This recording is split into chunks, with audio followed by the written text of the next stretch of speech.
Unit 6 ऊन का निर्माण विशेषताएं एवं किसी भी ऊनी कपड़े को हम बस एक चीज की तरह देख लेते हैं, है ना? पर क्या हो अगर मैं कहूं कि हर ऊनी स्वेटर, हर शॉल अपने आप में एक पूरी कहानी समेटे हुए है। ये सिर्फ एक बनाने का प्रोसेस नहीं है, बल्कि एक कहानी है जिसे पढ़ा जा सकता है। तो चलिए आज ऊन की इसी कहानी को समझते हैं शुरू से। तो सवाल यह है कि भाई एक ऊनी स्वेटर की कहानी आखिर पढ़ें तो पढ़ें कैसे। देखिए, जैसे हर कहानी की एक शुरुआत होती है, एक बीच का हिस्सा और एक अंत, ठीक वैसे ही ऊन के एक छोटे से रेशे से लेकर हमारे पसंदीदा स्वेटर बनने तक का एक पूरा सफर है। हम इस कहानी को लाइन बाय लाइन पढ़ने वाले हैं और इस कपड़े के पहले अक्षर से इसकी पूरी कहानी को समझेंगे। और हमारी कहानी की जो पहली लाइन है ना, वो किसी फैक्ट्री में नहीं लिखी जाती। नहीं, ये लिखी जाती है एक फार्म पर, जहां भेड़ें होती हैं। यहीं से हमारी कहानी का कच्चा माल यानी ऊन हमें मिलता है। तो कहानी लिखने से पहले पन्ने तैयार करने पड़ते हैं, राइट? यहां भी बिल्कुल वही होता है। सबसे पहला स्टेप है शीयरिंग, यानी भेड़ से ऊन काटा जाता है। फिर होती है स्काउरिंग, जिससे सारी धूल, मिट्टी और गंदगी हटाकर उसे एकदम साफ किया जाता है। और फिर ग्रेडिंग, जहां अच्छी क्वालिटी और मोटाई के हिसाब से ऊन को छांटा जाता है। समझ लीजिए, ये तय करता है कि हमारी कहानी कितनी शानदार होगी, क्योंकि अक्सर कागज की क्वालिटी ही तो लिखे हुए शब्दों की सुंदरता तय करती है। अच्छा, अब जब हमारे पास साफ ऊन है, मतलब कहानी के पन्ने तैयार हैं, तो कहानी का अगला चैप्टर शुरू होता है। और ये चैप्टर है इन उलझे हुए रेशों को सुलझाने का, ताकि उन्हें एक सुंदर रूप दिया जा सके। यहाँ दो बहुत जरूरी प्रोसेस हैं, कार्डिंग और कॉम्बिंग।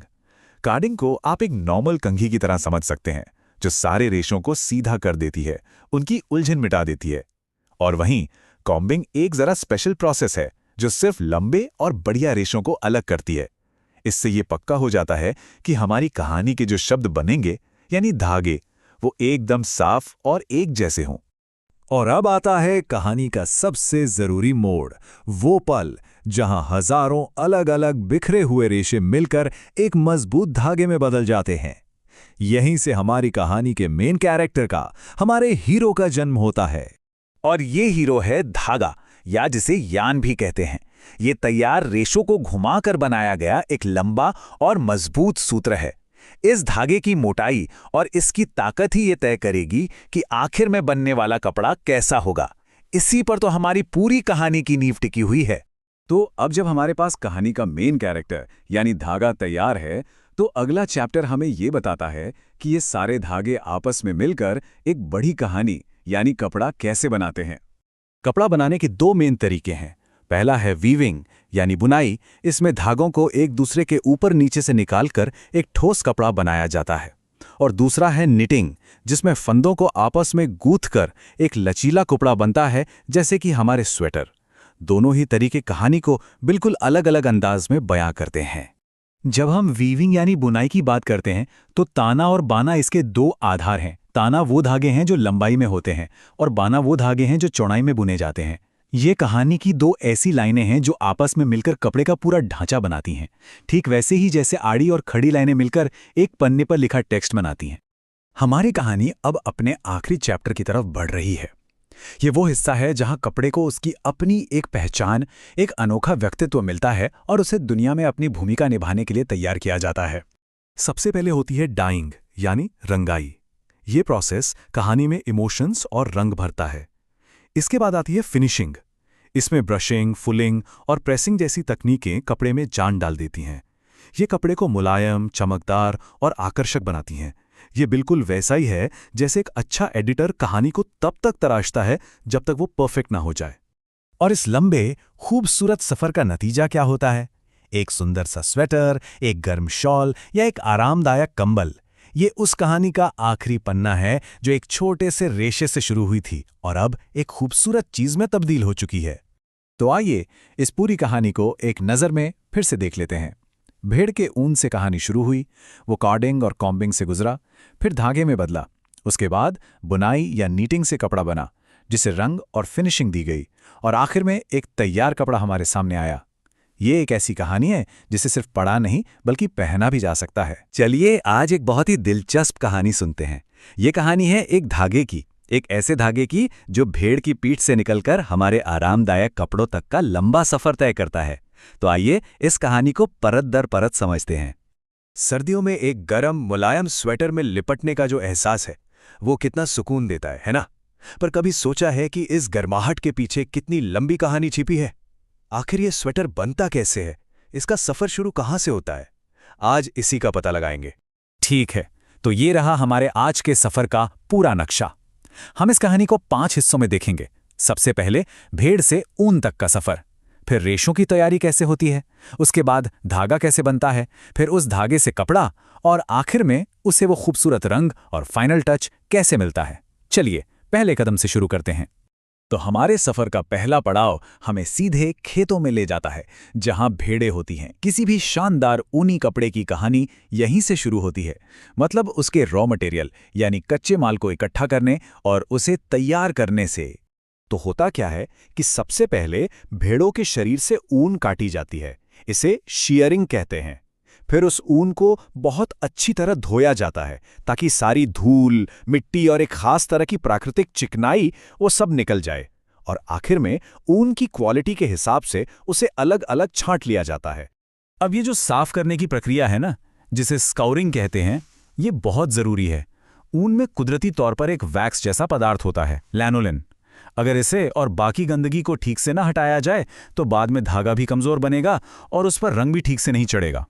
अच्छा, तो अब हमारे पास ऊन एकदम साफ सुथरा है, लेकिन वो अभी भी एक उलझे हुए ढेर की तरह है। सारे रेशे बेतरतीब हैं। तो अब वक्त है इन उलझे हुए रेशों को सीधा करने का, उन्हें एक लाइन में लाने का।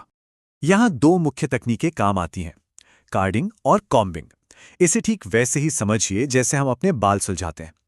कार्डिंग हो गया मोटी मोटी उलझने निकालना, लेकिन कॉम्बिंग वो है बारीक कंघी से छोटे कमजोर रेशों को पूरी तरह अलग कर देना, ताकि सिर्फ लंबे और मजबूत रेशे ही एक सीध में रहें। जाहिर है कॉम्बिंग से जो धागा बनता है वो ज्यादा चिकना और टिकाऊ होता है। चलिए अब आता है वो जादुई पल जब ये बिखरे हुए रेशे एक मजबूत धागे की शक्ल लेते हैं। यही वो धागा है जो किसी भी कपड़े की बुनियाद है। इस प्रोसेस को कहते हैं स्पिनिंग या कताई। इसमें बस तैयार रेशों को एक साथ खींचकर और मरोड़कर, मतलब ट्विस्ट देकर, एक लंबा और मजबूत धागा बना दिया जाता है। यही ट्विस्ट, यही मरोड़ है जो रेशों को आपस में बांध कर रखता है और धागे को उसकी असली ताकत देता है।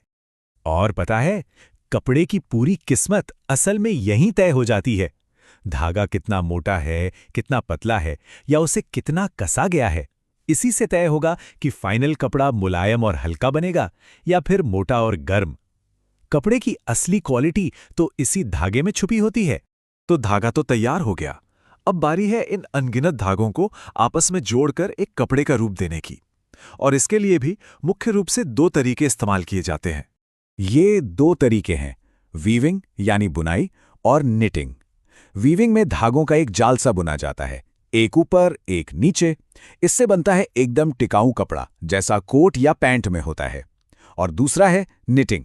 इसमें एक ही धागे से फंदे यानी लूप्स बनाए जाते हैं। इससे बनता है लचीला, स्ट्रेचेबल कपड़ा, बिल्कुल हमारे स्वेटर की तरह। कपड़ा तो बन गया है, पर अभी कहानी खत्म नहीं हुई। अब बारी है उन फाइनल टच की जो इस कपड़े को सुंदर, आकर्षक और पहनने में आरामदायक बनाते हैं। इसमें मेनली 2 काम होते हैं। पहला, डाइंग, मतलब जो बेजान सा दिखने वाला कपड़ा है उसे खूबसूरत रंगों से जिंदा कर देना। और दूसरा है फिनिशिंग, जिससे कपड़े का टेक्सचर, मतलब उसे छूने का एहसास और उसका लुक दोनों बेहतर हो जाते हैं। फिनिशिंग में भी बड़ी मज़ेदार चीज़ें होती हैं, जैसे कि ब्रशिंग। इससे कपड़े पर हल्के हल्के रोएं उठा दिए जाते हैं ताकि वो और सॉफ्ट और गर्म लगे।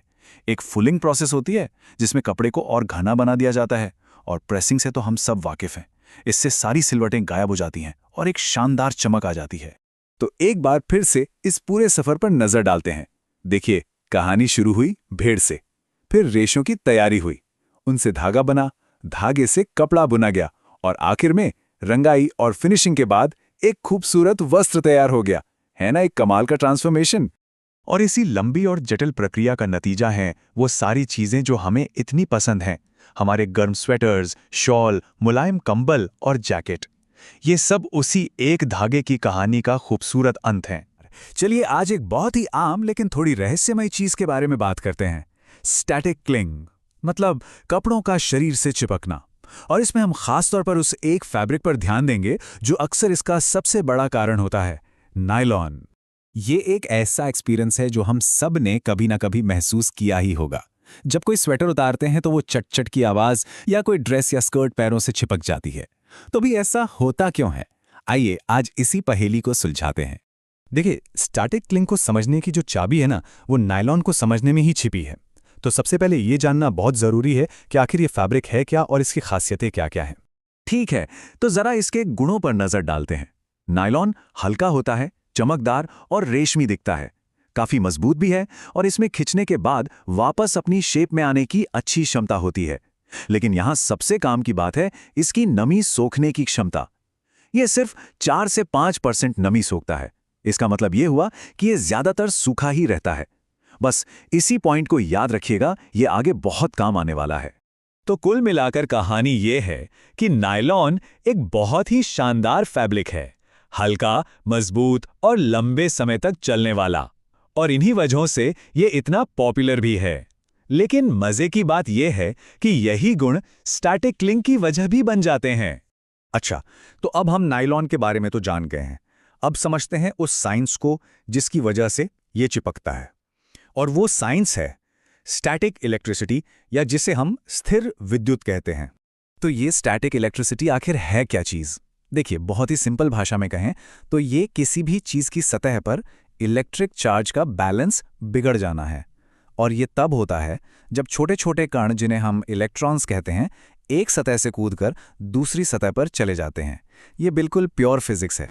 तो होता क्या है, ये पूरी प्रक्रिया नायलॉन के सूखेपन से शुरू होती है। जब ये कपड़ा हमारी स्किन या किसी दूसरे कपड़े से रगड़ खाता है तो इलेक्ट्रॉन्स एक सतह से दूसरी पर छलांग लगा देते हैं। अब इससे एक सतह पर पॉजिटिव चार्ज बन जाता है और दूसरी पर नेगेटिव। और जैसा कि हम जानते हैं, ऑपोजिट चार्जेस एक दूसरे को खींचते हैं और बस कपड़ा चिपकने लगता है। और ये जो साइंस है ना, ये सीधा सीधा हमारे रोज के एक्सपीरियंस से जुड़ता है। कपड़े एक दूसरे से चिपकते हैं, हमारे शरीर की तरफ खिंचते हैं। और याद है, हमने शुरू में सर्दियों की बात की थी। वो इसलिए क्योंकि सर्दियों की हवा में नमी बहुत कम होती है, जिससे स्टैटिक चार्ज बहुत आसानी से बन जाता है। तो अब जब हम प्रॉब्लम और उसके पीछे का विज्ञान दोनों समझ गए हैं, तो चलिए इसके हल पर भी बात कर लेते हैं। आखिर इस चिपकने वाली परेशानी को रोका कैसे जाए? इसका समाधान भी इसके विज्ञान में ही है। सबसे पहला और आसान उपाय है नमी बढ़ाना। अगर हवा में नमी होगी तो चार्ज बन ही नहीं पाएगा। दूसरा, फैब्रिक सॉफ्टनर का इस्तेमाल करना। ये कपड़ों पर एक बहुत पतली चिकनी लेयर बना देता है, जिससे रगड़ कम होती है। और तीसरा तरीका है कपड़ों को मिक्स करके पहनना। मतलब नायलॉन के साथ कॉटन या वूल जैसे नेचुरल फाइबर पहनने से चार्ज बैलेंस हो जाता है और चिपकना काफी कम हो जाता है। तो इस पूरी बातचीत का निचोड़ बस एक लाइन में है। ये सारा खेल रगड़ और इलेक्ट्रॉन्स के इम्बैलेंस का है। एक बहुत ही सरल लेकिन शक्तिशाली सिद्धांत जो ये बताता है कि हमारे कपड़े आखिर चिपकते क्यों हैं। तो अगली बार जब कोई अपना कपड़ा चिपकने की शिकायत करे तो शायद उसे सिर्फ परेशानी नहीं, बल्कि उसके पीछे का साइंस भी नजर आएगा। ये सोचना कितना दिलचस्प है कि कैसे एक आम से कपड़े में इतनी सारी फिजिक्स छुपी होती है ना? सोचने वाली बात है, जरूर सोचिएगा।